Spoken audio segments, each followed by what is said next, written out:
The safe clicks open, and I stare at the velvet cases lined up like soldiers, each one holding a piece of my history. 72 years on this earth, and these jewels mark every important moment. My wedding, my children's births, anniversaries celebrated with my late husband Richard, the diamond bracelet he gave me for our 40th, the sapphire pendant from our trip to Ceylon.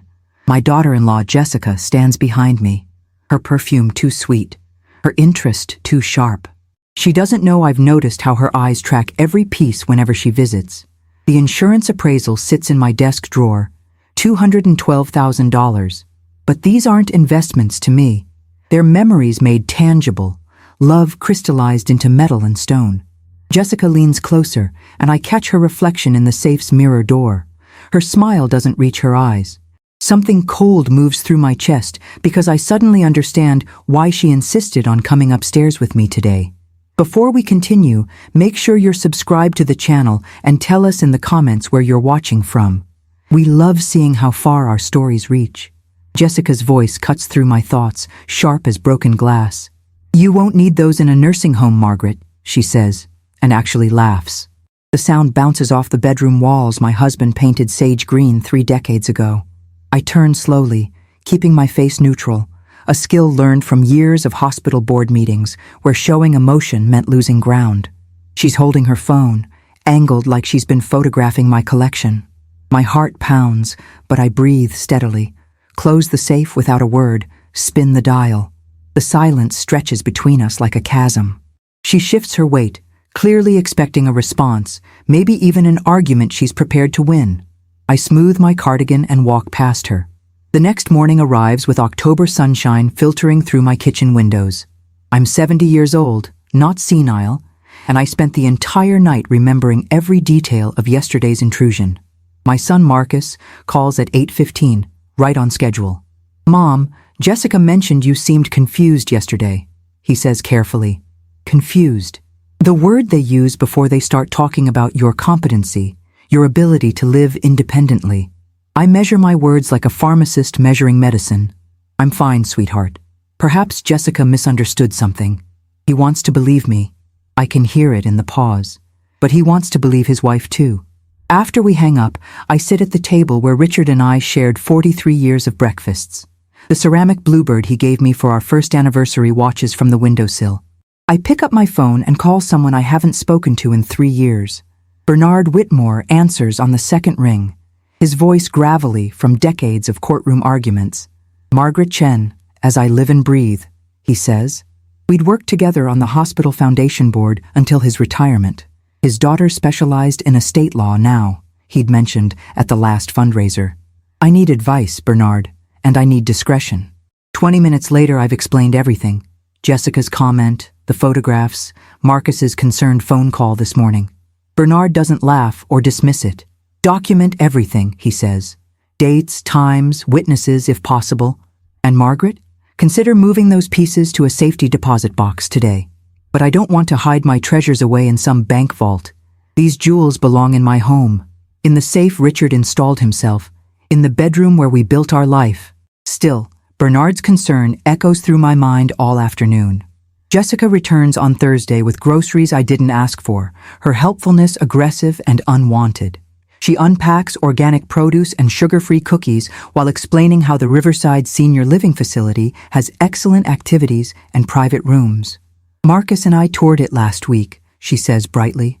Last week, before her comment about the nursing home. This wasn't spontaneous cruelty. It was planned. She's building a narrative where I'm declining, where intervention becomes necessary, where my jewelry might need protection from my own failing mind. The manipulation is almost elegant. I thank her for the groceries and mention I'm having lunch with my sister Caroline tomorrow.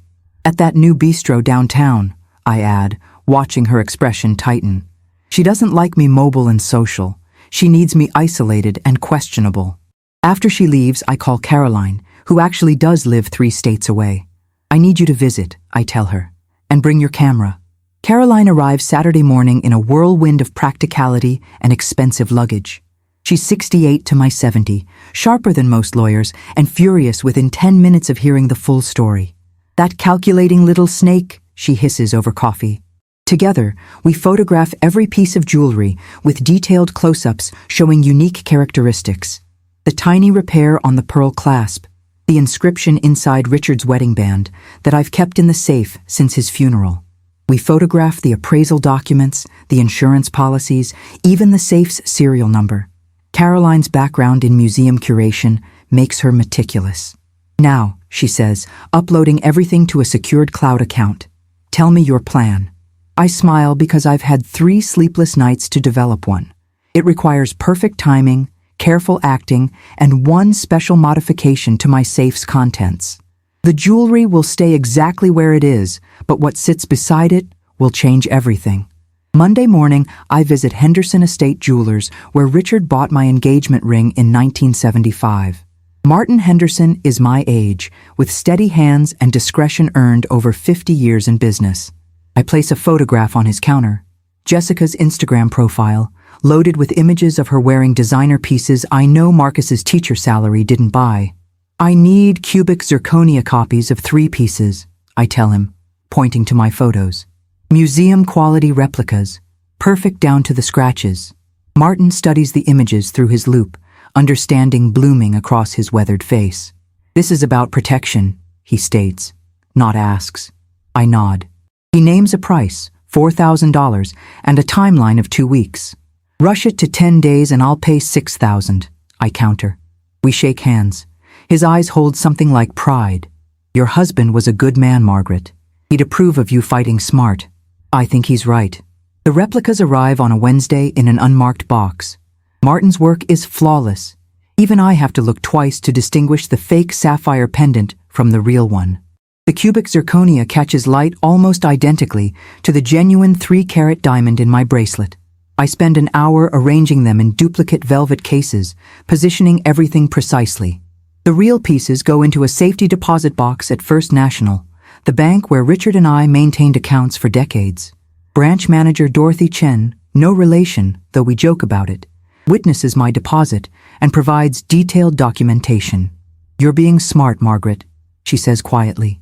I place the replicas in my home safe alongside one real piece, my wedding ring. That stays. Some things matter beyond strategy. That evening I practice my performance in the mirror, getting my expression of confusion just right. Not senile, just uncertain enough to seem vulnerable. Jessica calls Thursday requesting to visit Saturday afternoon. "I want to show you some information about Riverside," she says in that bright, helpful voice that's become familiar. I agree with carefully measured reluctance, the kind a worried daughter-in-law could interpret as cognitive decline. After we hang up, I text Caroline. "Game day is Saturday at 2. She responds with a thumbs up and "hidden camera ready." My sister has positioned herself in my guest room with equipment borrowed from her photographer's son. She'll capture everything through the partially opened door. Saturday morning, I dress carefully. A cardigan with one button slightly misaligned, house slippers instead of my usual loafers, my hair less carefully styled than normal. Small details that suggest someone not quite managing. But my mind is sharp as the December wind rattling my windows. I'm not a confused old woman. I'm a tiger waiting in tall grass. Jessica arrives precisely at 2, Marcus trailing behind looking uncomfortable in his weekend clothes. My son hugs me and I catch the worry in his eyes, placed there by careful repetition from his wife. "Mom, we just want to talk about options," he starts, but Jessica's already moving toward the stairs. "Margaret, why don't you show me those beautiful pieces again?" she suggests. "Marcus has never really seen your full collection properly." It's a masterstroke of manipulation, involving him in the viewing, making him complicit in whatever comes next. I hesitate with practiced uncertainty, then nod slowly. "I suppose that would be fine," I say, my voice just slightly vague. We climb the stairs together, Jessica's hand hovering near my elbow like I might stumble. In the bedroom, I make a show of struggling with the safe combination, getting it wrong once before the door swings open. The velvet cases sit exactly where Jessica saw them before, seemingly undisturbed. Her eyes light up, and she doesn't quite hide the satisfaction in her expression. "Marcus, look at all of this," she breathes. My son steps closer, genuinely seeing the collection for perhaps the first time since his father's funeral. "Mom, I didn't realize you kept so much here, he says uncertainly. Jessica reaches past me, lifting the bracelet case with practiced ease. These really should be somewhere safer, she says, her tone dripping with concern. What if something happened? What if you forgot they were here? She's building her narrative in real time, planting seeds about my unreliability. I let confusion cross my face, touch the cases with trembling fingers. I don't actually feel trembling. Richard wanted me to have them close, I whisper. Marcus looks between us, clearly torn. That's when Jessica makes her critical error. She pulls out her phone again, photographing each piece openly this time. For insurance purposes, she explains to Marcus, not me. We should document what's here. But her fingers move across the screen in ways that suggest she's doing more than taking pictures. She's researching, maybe even messaging someone. I watch through my carefully constructed confusion, noting everything. Marcus shifts uncomfortably. Jessica, maybe we should discuss this privately first, he suggests. She ignores him, lifting the sapphire pendant to the light. This could fund excellent care for your mother, she says. And there it is, the naked ambition, the plan spoken almost aloud. She's not worried about my care. She's already spending my inheritance in her mind, calculating what each piece might bring. Marcus's face changes, something finally registering. His wife has overplayed her hand, pushed too fast, and my careful son is starting to question. Put it back, please, I say quietly, dropping the confused act for just a moment. My voice carries the steel Richard always said, reminded him of his own mother, the woman who'd immigrated with nothing and built a fortune through sheer determination. Jessica freezes, the pendant still dangling from her fingers. She looks at me and sees something that makes her smile falter. She sees that I'm not confused at all, that I've been watching and recording every word in my mind. Marcus, she says quickly, you see how she fluctuates? 1 minute vague, the next hostile. This is exactly what the doctor mentioned about cognitive decline. Except I haven't seen any doctor, and she's just lied to my son's face. The room temperature seems to drop. Marcus looks at his wife with an expression I recognize from his childhood, when he'd catch his sister lying about broken dishes. What, doctor? Marcus asks slowly. Jessica's mouth opens and closes, recalibrating. I meant, what doctors generally say about these patterns, she recovers. But the damage is done. My son isn't stupid. He's cautious, thoughtful, sometimes too willing to see the best in people, but he's not stupid. I watch him piece together the timeline. Jessica's sudden interest in my jewelry, her comments about nursing homes, her unexplained knowledge of senior facilities they'd supposedly toured together. When did we tour Riverside? He asks her directly. The silence stretches for 3 seconds. 4, 5. Jessica's face flushes. Last Tuesday, she says. You were at the dentist, so I went alone to get preliminary information. Another lie. Marcus had a root canal 3 weeks ago, not last Tuesday. I know because he called me afterward, groggy and complaining about the Novocaine. Caroline chooses this perfect moment to appear in the doorway, her camera no longer hidden. I hope you got all that, she says pleasantly. Jessica spins around, color draining from her face. Margaret's sister Caroline, in case you've forgotten from the wedding, my sister continues. I'm visiting for the week. Beautiful afternoon for family discussions, isn't it? She's not holding the camera, obviously, but the implication is clear. We've been recording. Whether we actually have video evidence is irrelevant. Jessica believes we might, and that belief cracks her composure like dropped porcelain. This is a private family matter, Jessica snaps. Caroline smiles, the expression arctic. Yes, it is, and as Margaret's only sister and medical power of attorney, I'm delighted to be here for it. That last part is a bluff. We haven't actually filed updated medical directives yet, but Jessica doesn't know that. Marcus sets his jaw in a way that reminds me painfully of his father. Jessica, could you wait downstairs, please? His voice carries an authority I haven't heard before, the kind that suggests something fundamental has shifted between them. Jessica looks between us, calculating her odds, then pivots with forced dignity and walks out. Her footsteps on the stairs sound angry, each step a small impact. My son closes the bedroom door gently and turns to me. Mom, I'm so sorry, he starts, but I raise my hand. Marcus, sweetheart, I need you to listen very carefully. I open the safe wider, showing him the velvet cases arranged just so. What you're looking at are extremely expensive replicas. The real pieces are in a safety deposit box at First National, documented and secured as of last Wednesday. His eyes widen as understanding cascades through him. You knew she was planning something. I explain everything while Caroline bears witness. Jessica's first comment about nursing homes, the photographs, Bernard Whitmore's advice, the careful documentation, Martin Henderson's beautiful forgeries. Marcus sinks onto the edge of my bed, his face cycling through shock, anger, and something that looks like grief. I married someone who was going to steal from my mother, he says quietly. The words hang in the air like smoke. I sit beside him, taking his hand the way I did when he was small and struggling with math homework. You married someone who showed you one face and me another, I correct gently. That's not your fault, sweetheart. People can be very skilled at deception. Caroline crosses her arms, leaning against the doorframe.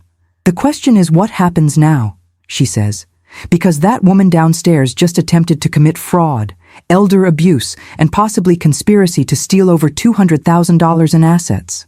Marcus's lawyer instincts kick in. He might teach high school history now, but he has a law degree he's never used and the analytical mind that came with it. We need documentation of everything, he says, standing. Dates, witnesses, any written communication? Has she texted you about this, Mom? I shake my head. Jessica's been careful to keep everything verbal except for those photographs she took. Caroline pulls out her phone. I have timestamps on everything I photographed. Plus, I recorded this entire conversation from the guest room. She plays back audio, crystal clear quality, catching Jessica's comment about funding care with my jewelry, her lie about the doctor, her fabricated story about touring facilities. Marcus listens with an expression that breaks my heart because I'm watching my son realize his marriage is built on sand. When the recording ends, he's silent for a long moment. Then, I need to talk to her alone first. We give him privacy, Caroline and I retreating to the guest room while Marcus goes downstairs. Through the floor, we hear raised voices. Jessica's climbing to a pitch I've never heard before. She's arguing, denying, trying to rebuild her narrative, but the foundation has crumbled. Words like misunderstanding and taken out of context drift up. Marcus's responses are quieter, harder to distinguish, but his tone remains steady. He's not yelling, he's prosecuting. 20 minutes later, the front door slams. Caroline and I exchange glances and head downstairs. Marcus sits at my kitchen table, his head in his hands. She left, he says unnecessarily. Said she won't be back until I'm thinking clearly, until I stop letting you manipulate me against her. The projection is almost textbook. He looks up at me with red-rimmed eyes. How long were you planning this? I put the kettle on because that's what you do in a crisis. You make tea, you create small rituals of normalcy while the world rearranges itself. Since the moment she made that comment about nursing homes, I tell him honestly. Because that wasn't casual cruelty, Marcus. That was testing, seeing if I'd fight back or accept the role she was assigning me. The kettle whistles and I pour water over Earl Grey leaves, the bergamot scent filling my kitchen. Caroline joins us at the table, her presence solid and supporting. Your mother protected herself brilliantly, she says to Marcus. But more than that, she protected you from being an accessory to your wife's plans. If Jessica had succeeded, if she'd somehow gotten power of attorney or convinced you to move the jewelry, you could have been implicated. Marcus absorbs this, his hands wrapped around the mug I've placed before him. I need to know something, Marcus says after a long silence. Did you ever really consider a nursing home? Are you actually having any cognitive issues? The vulnerability in his voice reminds me of when he was 6 and asking if monsters were real after a nightmare. I meet his eyes directly. I'm 70 years old, sweetheart. I forget where I put my reading glasses sometimes, and I can't remember every appointment without my calendar. But I'm not declining. I'm not incompetent. I'm not confused about what's mine or what matters. My doctor confirmed all of this at my annual physical 3 weeks ago. You can call Dr. Patterson if you need verification. Relief floods his face so completely, I realize how much Jessica's campaign had worried him, how the seeds of doubt had taken root despite his love for me. I believe you, Mom. I just needed to hear you say it clearly. The weekend dissolves into difficult practicalities. Marcus moves into my guest room. Caroline has already returned home with promises to come back if needed, and begins the process of legal separation. Jessica texts constantly, swinging between apologetic and accusatory, but he doesn't respond. On Monday morning, Bernard Whitmore's daughter, Patricia, arrives at my home with documents. She's 45, sharp as her father, and carrying a briefcase that means business. "Your friend Bernard briefed me thoroughly," she says, spreading papers across my dining table. "We're filing a restraining order against Jessica Chen based on attempted elder exploitation. We're also notifying the local authorities of possible attempted fraud. And we're updating all your legal documents, will, power of attorney, healthcare directive, to be absolutely ironclad." Marcus sits beside me, his presence both support and witness. Patricia walks us through each form with patient clarity, explaining implications and protections. The restraining order hearing happens on a Wednesday morning in a courthouse where I once attended a fundraiser in the grand lobby. The judge is younger than me, but not by much, her expression neutral as she reviews the petition. Jessica arrives with her own lawyer, a nervous young man who keeps adjusting his tie. Our evidence is devastating. The timeline of events, Caroline's recordings, the photographs of Jessica's photographs, the documented replicas in my safe versus the real pieces secured at First National. The judge listens to Jessica's claim that this is all a misunderstanding, that she was only concerned about my welfare, that the jewelry discussion was taken completely out of context. Then Patricia plays the audio recording. Jessica's voice fills the courtroom. "This could fund excellent care for your mother." The context is abundantly clear. The judge grants the restraining order immediately. Jessica must stay 200 yards from me, my home, and my financial institutions. Marcus files for divorce the same week, citing irreconcilable differences and breach of trust. Jessica contests it naturally, but her lawyer must explain to her what our evidence makes obvious. Fighting will only make everything public and potentially criminal. She settles for a standard division of their modest shared assets. No alimony, no claims against Marcus's future inheritance. The proceedings take 3 months to finalize, and during that time my son grieves in the quiet way men of his generation do, throwing himself into teaching and spending weekends helping me with projects around the house. We don't talk about Jessica much. Instead, we paint the guest room a warm amber, replace the porch boards Richard always meant to fix, and sort through boxes in the attic. In one box, we find his old letters to me from when he was stationed overseas, 60 years of dust and devotion preserved in yellowing envelopes. Spring arrives with that particular cruelty of beauty when you're mourning, the dogwoods blooming regardless, the world insisting on renewal. Marcus brings a woman to Sunday dinner, introducing her carefully as my colleague Sarah. She teaches biology at his school, shares his dry humor, and doesn't ask about the jewelry, even though she's clearly heard some version of the story. I like her immediately, not because she's perfect, but because she's real. She argues politics with him over dessert. She helps with dishes without being asked, and when she compliments my sapphire earrings, I notice Marcus has told her they're my favorites. They're actually the fakes, the ones from Martin Henderson, but I wear them now without irony. They represent something more valuable than gemstones. They represent my choice to fight back, to refuse the role Jessica tried to assign me. The real jewelry comes out for special occasions only now. Marcus's graduation from a teaching excellence program. Caroline's 70th birthday.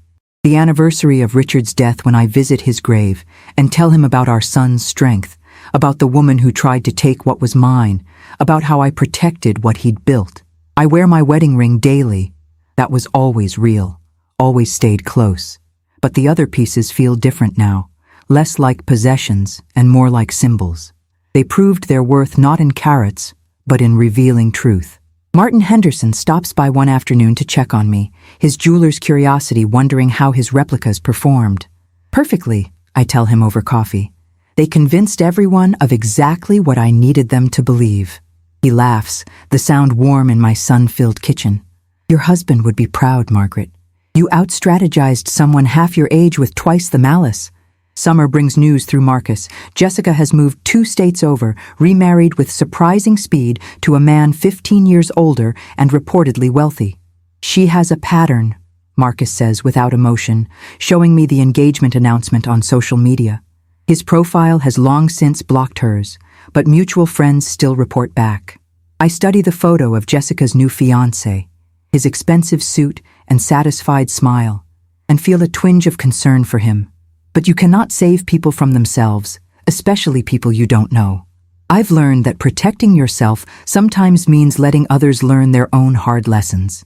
Marcus has learned it too. He's more cautious now, but not cynical, more aware, but not paranoid. Sarah has become a regular presence in his life, in my life, and when she admires my jewelry collection, I take pleasure in showing her both the real pieces and telling her about the replicas that saved us. The legal aftermath takes longer to resolve. Patricia Whitmore files civil charges on my behalf, not because I want money from Jessica, but because there need to be consequences, records, official acknowledgement of what was attempted. The case settles out of court with Jessica admitting to no wrongdoing but agreeing to a judgment that will appear in background checks. It's not perfect justice, but it's something. More importantly, it's documentation if she ever tries this with someone else, some other vulnerable person she decides to exploit. Bernard Whitmore tells me over lunch that I've potentially saved her future victims, though neither of us expects she'll actually change. People like that rarely do, he says, cutting into his salmon. But you've made it harder for her. You've created a record. That matters, Margaret. I think about all the people who don't have sisters like Caroline, lawyers like Bernard, resources to afford replicas and safety deposit boxes. My 71st birthday arrives on a Tuesday in September. Marcus and Sarah throw a small party in my backyard, just a dozen close friends, my former colleagues from the hospital board, the neighbors who've become family over decades. Caroline flies in with her husband, bearing gifts and gossip and the comfortable shorthand of siblings who've known each other through every iteration of life. Martin Henderson brings a small box wrapped in silver paper.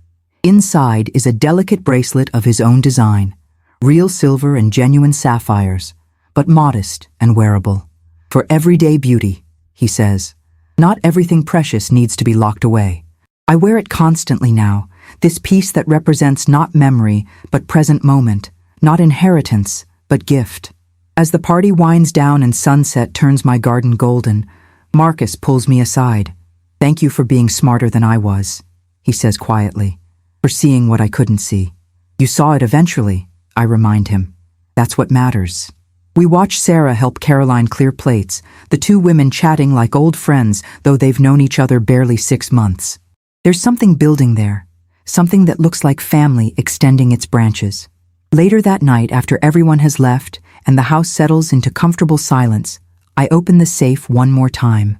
The replica cases sit exactly where they've been for months, museum-quality deceptions that serve their purpose beautifully. I run my fingers over the fake sapphire pendant, remembering the look on Jessica's face when she held it, thinking she was cataloging treasure when she was actually exposing her own nature. The real pendant sits in First National, secure and documented, but these replicas have their own value now.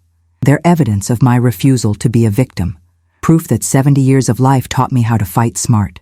October returns with its familiar chill, the anniversary of when this all began. Marcus is officially divorced now, the papers finalized, his name restored to just his own. He and Sarah are taking things slowly but seriously. There's talk of moving in together by spring, of building something solid on a foundation of honesty rather than sand. My health remains excellent, despite Jessica's predictions and fabrications. Dr. Patterson jokes that I'll outlive her by decades at this rate. The jewelry stays divided between safety deposit box and bedroom safe, between real and replica, between treasure and testimony. I've started writing everything down, creating a memoir for my grandchildren who don't exist yet but might someday. I want them to know their great-grandfather Richard, the man who worked 2 jobs to buy real sapphires and real love. I want them to know about protecting yourself without losing yourself, about fighting back while maintaining dignity. Patricia Whitmore calls on a Wednesday with unexpected news. Jessica's new marriage lasted 7 months before her husband filed for annulment, citing fraud and deception. Apparently, she'd claimed her previous marriage ended due to her ex-husband's infidelity rather than her own attempted theft. Her pattern is established now, Patricia says with professional satisfaction. 3 different court documents across 2 states. If she tries this again, prosecutors won't hesitate. I should feel vindicated, but instead I feel tired. The particular weariness that comes from understanding how much cruelty exists in the world and how much of it is perpetrated by people who justify their actions as self-preservation. I thank Patricia for the update and hang up. Marcus deserves to know, but I'll wait until this weekend when he visits for dinner. Some news is better delivered with Sarah's presence and my good cooking to cushion the blow. The real sapphire pendant comes out of the safety deposit box for a hospital foundation gala in November, the first major event I've attended since everything happened. Dorothy Chen from First National has accompanied me to retrieve it, providing the required dual signature access. The pendant feels heavier than I remembered, substantial in a way the replica never quite managed, despite Martin's skill. I wear it with a black velvet dress Richard always loved and sapphire earrings that are actually real. I had Martin create fake fakes, real stones to replace the cubic zirconia after everything settled. The multiplication of authenticity and deception amuses me. At the gala, I'm approached by 3 different women who admire the pendant, and I find myself telling abbreviated versions of the story. "Never apologize for protecting what's yours," one woman says, squeezing my hand. She's younger than me, maybe 60, with sharp eyes that suggest she's fought her own battles. Marcus proposes to Sarah on Christmas Eve in my living room with the entire family present, Caroline and her husband, my nieces and nephews, friends who've become family. The ring is modest but genuine, and Sarah cries in that happy way that suggests she hadn't quite believed this would happen. "I wanted to do this here," Marcus tells me later while Sarah calls her parents. "In the house where I learned what real partnership looks like, where Dad loved you for 43 years without conditions, and where you taught me that protecting the people you love sometimes means protecting yourself first." I hug my son and think about Richard, wishing he could see this moment, knowing somehow he does. The wedding is planned for June in my garden, small and intimate, and Sarah has already asked if I'll wear the sapphire pendant. "Wear the real one," she specifies. "The one that means something. I promise I will." Winter deepens, and I spend January organizing my documents with Patricia's help, ensuring everything is ironclad. My will specifies exactly which pieces go to whom, with photographs and appraisals attached, with replicas designated to be donated to museum education programs where they can teach authenticity verification. The real jewelry is divided primarily between future grandchildren I've never met, with a few pieces designated for Caroline's daughters and Marcus's future wife. Sarah gets the sapphire pendant, specified by name and insurance document number because she understood its meaning without needing explanation. Martin Henderson gets the replicas he created with instructions to use them however benefits his craft, perhaps as teaching tools, perhaps as examples of his skill. Bernard Whitmore gets a small bequest in gratitude, though Patricia assures me his help was always offered freely. Still, I insist, friendship and compensation aren't mutually exclusive. February brings unexpected vindication. A woman from Arizona contacts Patricia after finding the civil judgment against Jessica during a background check. Jessica had apparently begun working at a senior care facility and had started building relationships with wealthy residents. The woman's mother had been on the verge of signing over financial power of attorney when the daughter's routine background check on all facility employees revealed the judgment. "Your case saved my mother," the woman tells me over the phone, her voice shaking with relief and rage. "God knows what would have happened if we hadn't found this." I give her Bernard's contact information and Patricia's, tell her to document everything, to move her mother if necessary. After we hang up, I sit in Richard's chair by the window and cry, not from sadness, but from the weight of narrow misses, of small victories that ripple outward in ways you never expect. Marcus and Sarah marry on a perfect June afternoon, with 90 guests seated in white chairs on my lawn. The sapphire pendant rests against my collarbone, catching light as I walk my son down the aisle. His father's role now mine, this reversal of tradition feeling exactly right. Sarah's vows mention partnership and honesty and seeing each other clearly, and Marcus's voice breaks when he promises to protect not through control, but through trust. They're learning from our story, building something different, something better. At the reception, Martin Henderson admires his own handiwork around my neck and laughs when I tell him about wearing the replica earrings to other events. "You've become a magician, Margaret," he says. "Reality and illusion working together to reveal truth." Caroline gives a toast about family and survival, and sisters who answer midnight phone calls without hesitation. I give a toast about my son's strength and his wife's wisdom, and the way love looks when it's built on honesty. July brings news that Jessica has been fired from the Arizona facility and is facing criminal investigation. The documentation I provided, combined with the other woman's evidence and a third victim who came forward, has built a case the district attorney can't ignore. Patricia keeps me updated on developments. I'm not directly involved, but I'm listed as a prior victim, my case establishing pattern and intent. There's talk of plea deals and sentencing recommendations, of mandatory counseling and restitution. I don't feel triumphant, just quietly relieved that the pattern might finally stop. Marcus takes the news harder than I expected, some part of him still connected to the woman he married, still grieving who he thought she was. "She made her choices," Sarah reminds him gently. "Your mother's documentation is helping protect other people now. That's not revenge. That's justice." He nods, but the sadness lingers in his eyes for days afterward. My 72nd birthday arrives with September's first cool winds. The party is smaller this year, just Marcus and Sarah, Caroline visiting for the weekend, a few close friends who've witnessed this entire journey. We eat cake in the kitchen and laugh about small things, careful not to let Jessica's shadow reach into this moment. But later, after everyone has left, Marcus asks to see the safe. We climb the stairs together and I open it, showing him the replica cases that still live there. "Why do you keep them?" he asks. I consider this, touching the fake sapphire with one finger. "Because they remind me that I'm not helpless, not fragile, not the confused old woman Jessica needed me to be.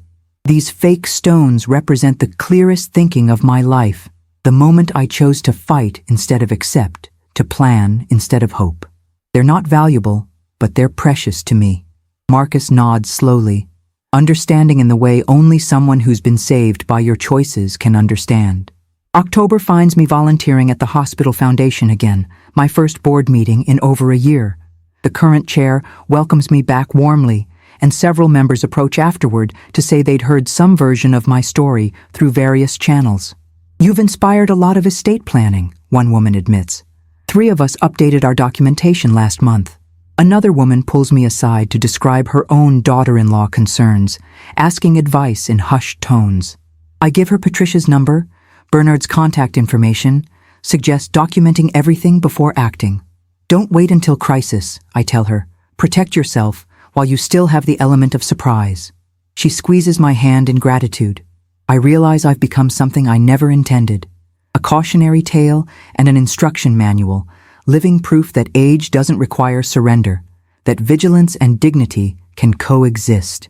November brings Jessica's plea agreement, 3 years probation, mandatory restitution to her victims, 500 hours of community service, and a permanent record that will flag any attempt to work with vulnerable populations.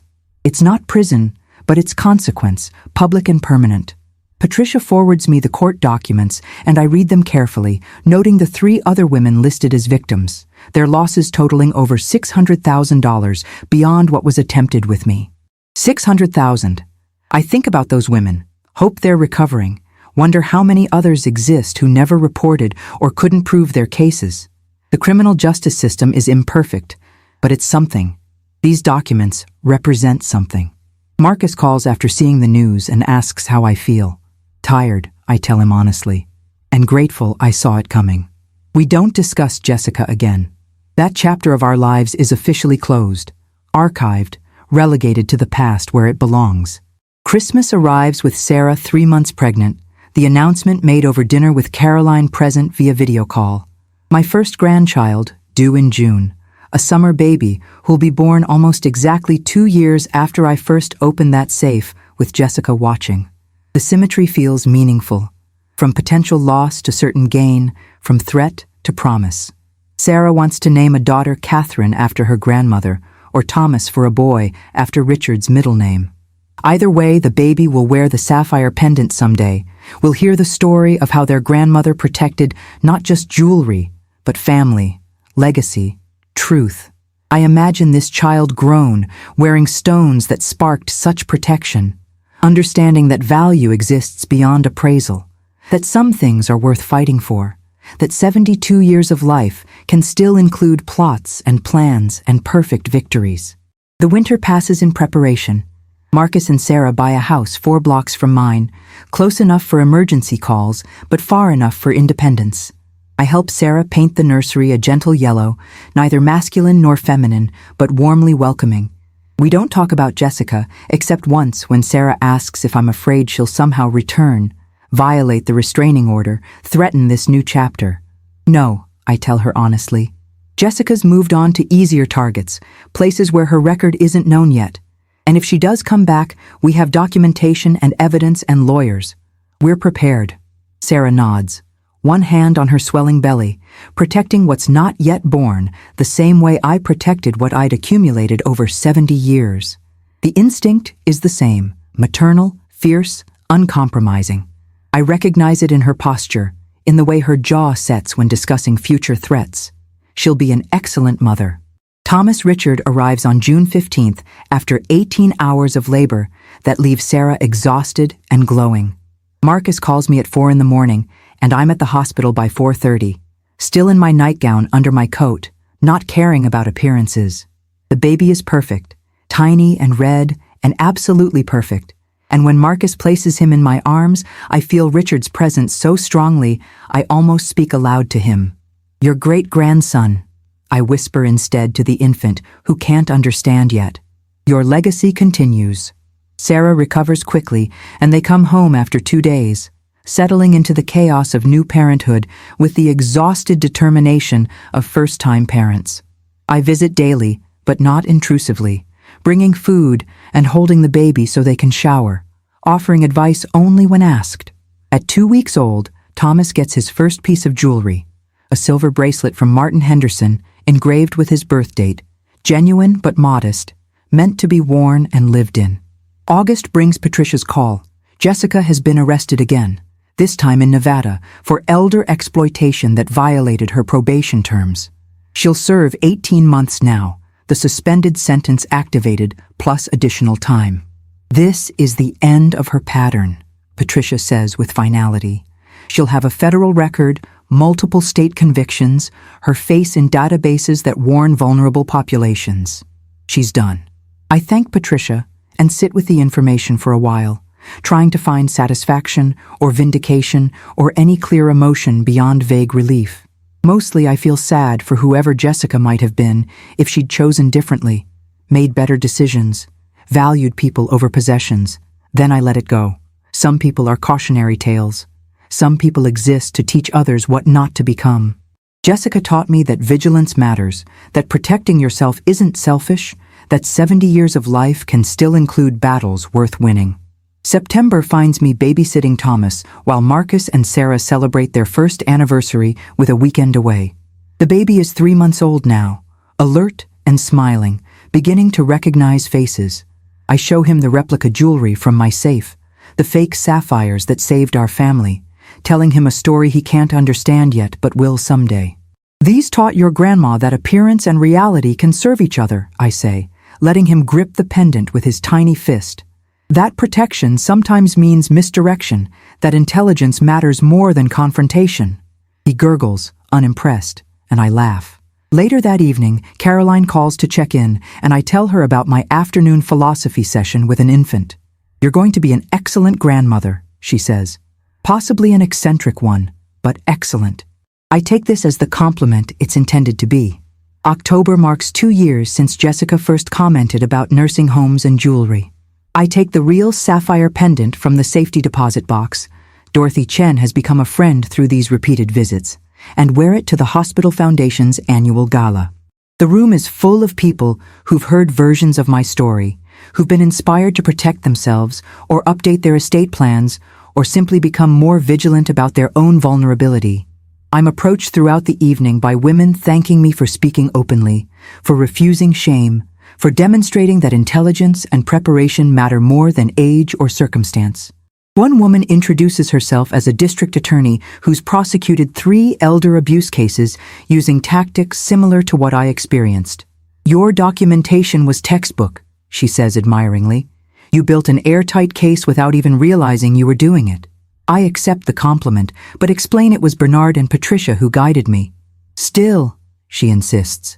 You listened. You acted. Many people don't. November brings the news I've been half expecting. Martin Henderson is retiring, selling his business to a nephew who's been apprenticing for 20 years.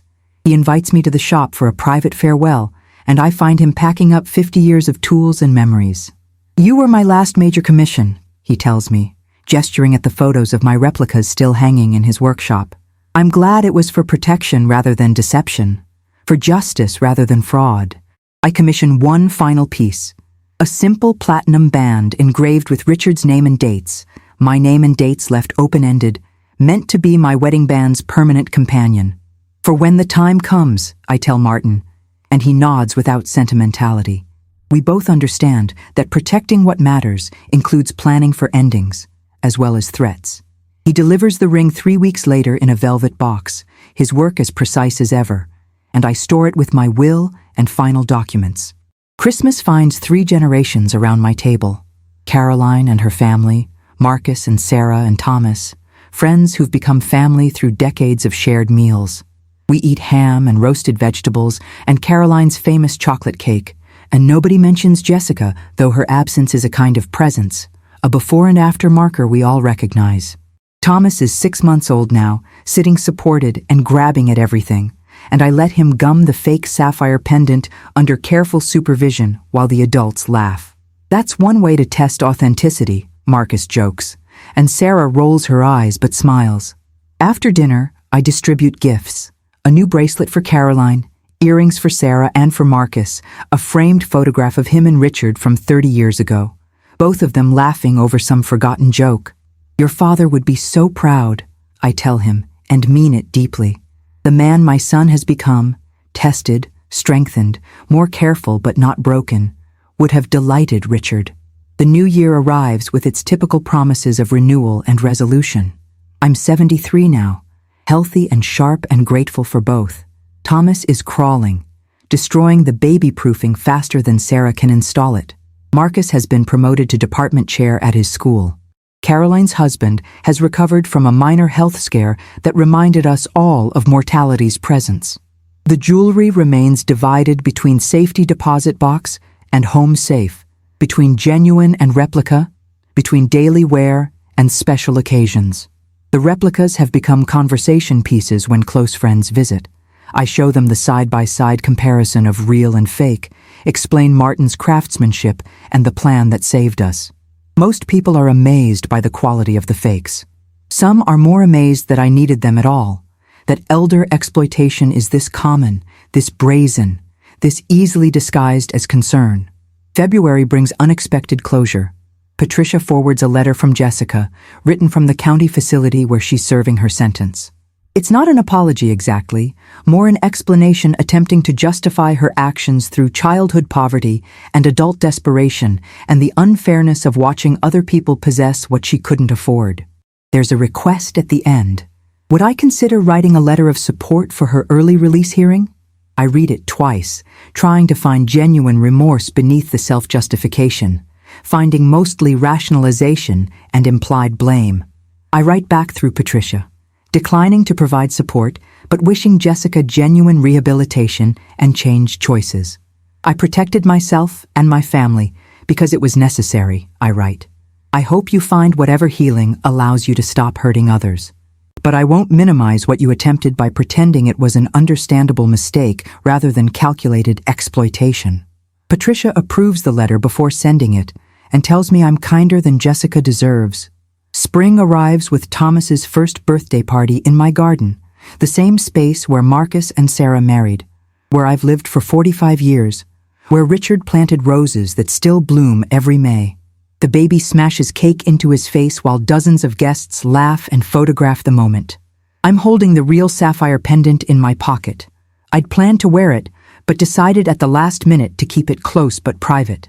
A talisman only I need to feel. The party is joyful and chaotic and perfect, full of people who fought beside me or supported me or simply bore witness to my refusal to be victimized. Later, after everyone leaves and Marcus is loading sleeping Thomas into the car seat, Sarah hugs me tightly. "Thank you for being the kind of grandmother who fights," she whispers.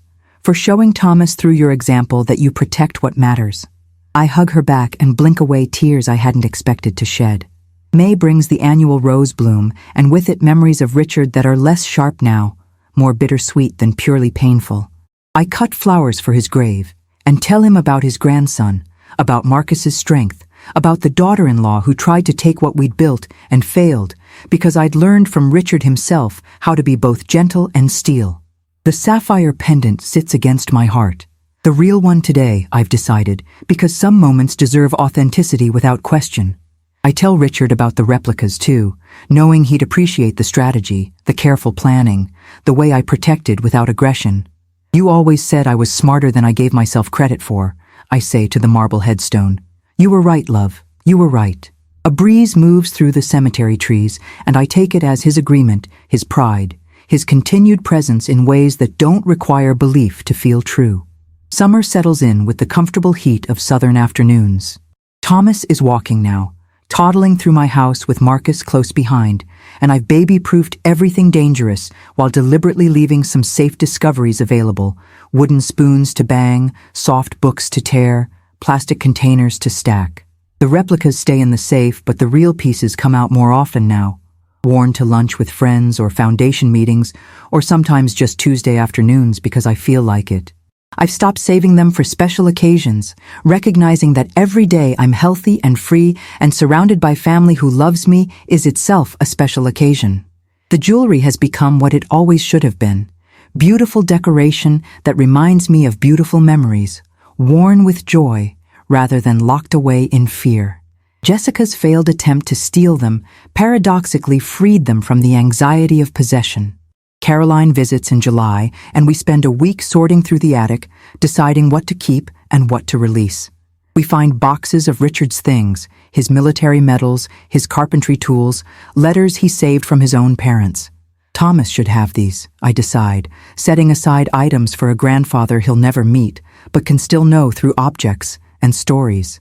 We find my wedding dress, yellowed but intact, and Caroline suggests preserving it properly for potential future granddaughters.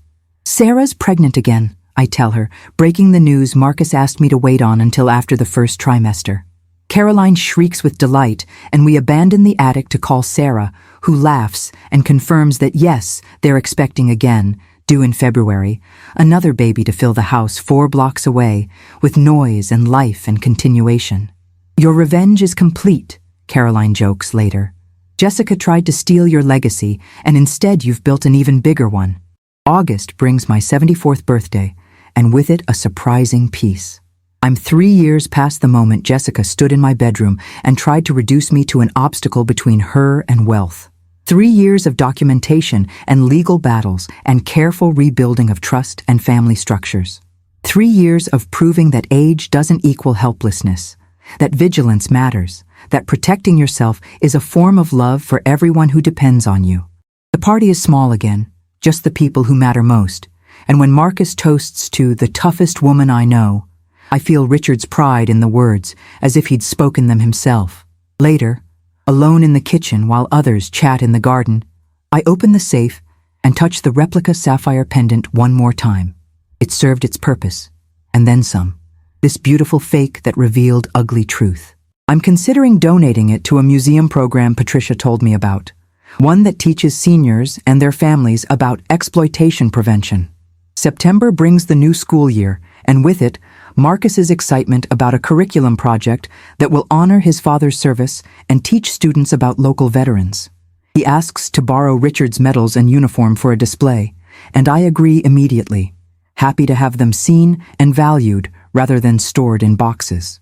Sarah's pregnancy is progressing well. They know it's a girl this time, planning to name her Catherine after Sarah's grandmother, with Rose as a middle name for my garden, and Richard's roses and the flowers that mark every significant moment of my life. Catherine Rose will inherit the sapphire pendant someday. We'll hear the story of how her grandmother protected it. We'll understand that value exists beyond price tags. I imagine her grown, wearing stones that survived an attempted theft, carrying forward the lesson that you fight for what matters, but you fight smart, with documentation and replicas and patient strategy. October returns, and I mark the anniversary privately, choosing not to make it significant to anyone else. 3 years ago, Jessica stood behind me, smirking about nursing homes and jewelry I supposedly wouldn't need. Today I stand in the same bedroom, healthy and sharp, and surrounded by family that grows rather than diminishes. The irony isn't lost on me. Jessica's attempted exploitation backfired so completely that it strengthened every relationship she hoped to undermine, created documentation and structures that protect not just me but others, transformed potential loss into definite gain. If she hadn't revealed herself, I might have remained complacent about estate planning, about the vulnerability age can create, about the importance of protecting yourself before crisis demands it. In a perverse way, her greed educated me in necessary vigilance. I don't thank her for this lesson. She deserves no gratitude. But I acknowledge the outcome while condemning the intention. November finds me meeting with Patricia to finalize updated documents now that a second grandchild is on the way. The jewelry distribution is adjusted. Catherine will receive the sapphire pendant. Thomas gets his choice of pieces when he's old enough to appreciate them, and several items are designated for potential future grandchildren Marcus and Sarah might have. The replicas are formally donated to the Museum of Cultural Heritage's education program with documentation explaining their origin and purpose.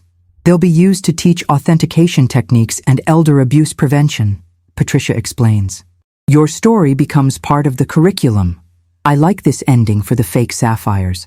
Transformed from defensive deception into educational tools, continuing to protect people even after the immediate threat has passed.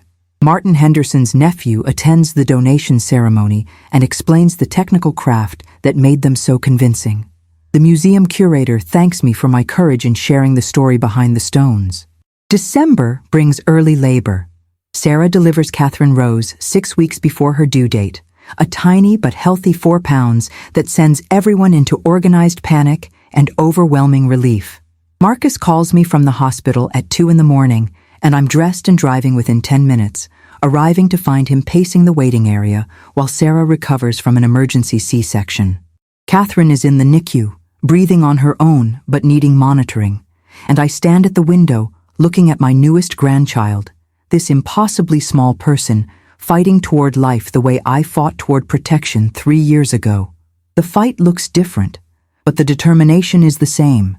You survive by refusing to surrender, by being tougher than the opposition expects, by drawing on reserves you didn't know you had. Catherine stays in the NICU for 3 weeks, gaining weight and strength, and comes home 2 days before Christmas, wrapped in blankets and promise. Christmas morning finds me in Sarah and Marcus's living room, watching Thomas gently touch his baby sister's hand while adults hover with cameras and tears. I'm wearing the real sapphire pendant, Catherine's future inheritance, present at her first Christmas, bearing witness to this family that Jessica tried to destroy and instead made stronger. Later, while others nap and recover from the holiday meal, I hold Catherine and tell her stories she's too young to understand. Stories about her great-grandfather Richard and his roses, about sapphires bought with honest money and worn with pride, about a woman who tried to take what wasn't hers and failed because I refused the role of victim. You'll hear these stories again, I promise the sleeping infant. You'll wear these stones and remember that protection matters, that planning matters, that you fight for what's yours, but you fight smart. She makes a small sound like agreement, and I smile through tears. The new year arrives with its perpetual promise of renewal. I'm 74 years old now, grandmother to 2, guardian of jewelry that represents far more than their appraised value. The pieces themselves haven't changed. The sapphires are still sapphire, the diamond still diamond, the gold still gold, but their meaning has transformed through the attempt to take them. They're no longer just memories of Richard's love or markers of life's milestones. They're evidence of my refusal to be diminished by age or circumstance, proof that 70 years of life taught me exactly what I needed to know to protect what mattered most. Jessica intended to rob me of security and legacy. Instead, she forced me to defend both so thoroughly that they became ironclad, documented, legally unassailable. Her attempted theft became my absolute protection. The symmetry is almost beautiful. February finds Catherine thriving, up to 7 pounds, her early arrival now just part of her origin story rather than an ongoing concern. Thomas is adjusting to siblinghood with the typical toddler mixture of fascination and jealousy. Marcus and Sarah navigate 2 children with the exhausted grace of parents everywhere, and I help when asked but try not to intrude. My role is grandmother, not parent, a distinction I'm careful to maintain. I visit weekly, bringing food or offering babysitting, or sometimes just sitting quietly holding Catherine while Sarah showers and Marcus helps Thomas with his blocks. These ordinary moments feel precious in ways I couldn't have articulated before Jessica's attempted exploitation. She tried to paint me as declining, confused, someone whose needs justified taking their possessions. These moments with my grandchildren prove the opposite. I'm vital, sharp, needed not for what I own, but for who I am. That distinction matters more than any jewelry. March brings spring cleaning, and with it a final decision about the bedroom safe. I've been thinking about this for months, whether to keep it, whether to remove the replicas now that they've been replaced by museum pieces, whether the whole setup has become more symbol than necessity. I decide to keep both safe and the insurance documentation, but to change what I store there. The real jewelry goes back to First National, except for pieces I wear regularly. The safe now holds family documents, backup drives with digitized photos, the letters Richard wrote me over 60 years, Thomas's newborn bracelet, a lock of Catherine's hair from her first haircut that hasn't happened yet, but will. I'm transforming the space from wealth storage to memory storage, from defending against theft to preserving against loss. It feels right, this shift from protection to preservation, from defensive measures to active curation of what matters. April brings the Hospital Foundation Gala, where I'm being honored for my years of service, and, though they don't say it explicitly, for my very public example of elder abuse prevention. The award comes with a plaque and a donation in my name to legal aid services for seniors. I wear the sapphire pendant, the real one, visible and public, and give a short speech about vigilance, preparation, and the importance of protecting both yourself and others. 3 years ago, someone tried to exploit my age and my trust, I say to the assembled crowd. They failed because I had resources and education and a support system. Not everyone has these advantages. The real justice isn't that I protected myself. It's that we build systems protecting people who can't afford replicas or lawyers or safety deposit boxes. The applause is lengthy, and I see several women crying, recognizing their own vulnerability, their own need for the protections I was privileged to access. May brings Richard's roses again, more abundant than ever, as if he's sending approval through the blooms he planted 40 years ago. I cut them for his grave, and for my table, and for Sarah's hospital room where she's recovering from minor surgery unrelated to the recent pregnancy. Marcus is managing both children solo for 3 days, and calling me with amusing desperation every few hours. I go over each afternoon, not to take over but to be present, to let him shower and eat a meal without interruption, to remind him through my presence that family means backup, support, the knowledge you're not alone. I don't know how you and Dad did this, he admits during one visit, how you raised 3 kids and managed everything. I laugh and tell him the truth. You do it badly sometimes. You make mistakes, you survive, and your kids survive, and eventually everyone becomes adults who still love each other. That's the goal, I say. Not perfection, survival with love intact. June brings Thomas's 2nd birthday, a garden party where he runs wild with cousins and neighborhood children while adults guard the cake and exchange stories. Catherine, 4 months old now, sleeps through most of it in the Moses basket Sarah's grandmother made decades ago. Another piece of family history continuing forward. I watch the chaos with Richard's presence strong around me. He would have loved this, would have been building Thomas a wooden truck in his workshop, would have been photographing everything with the careful attention he brought to documenting our family. The sapphire pendant sits in the safety deposit box today, reserved now for truly special occasions, while I wear Martin Henderson's everyday bracelet and feel no less adorned. The jewelry's purpose has shifted from proving my competence to celebrating my life. The threat is over. The protection remains. The legacy continues. And somewhere in Nevada, Jessica serves the consequences of trying to take what was never hers to claim. The story has ended exactly as it should.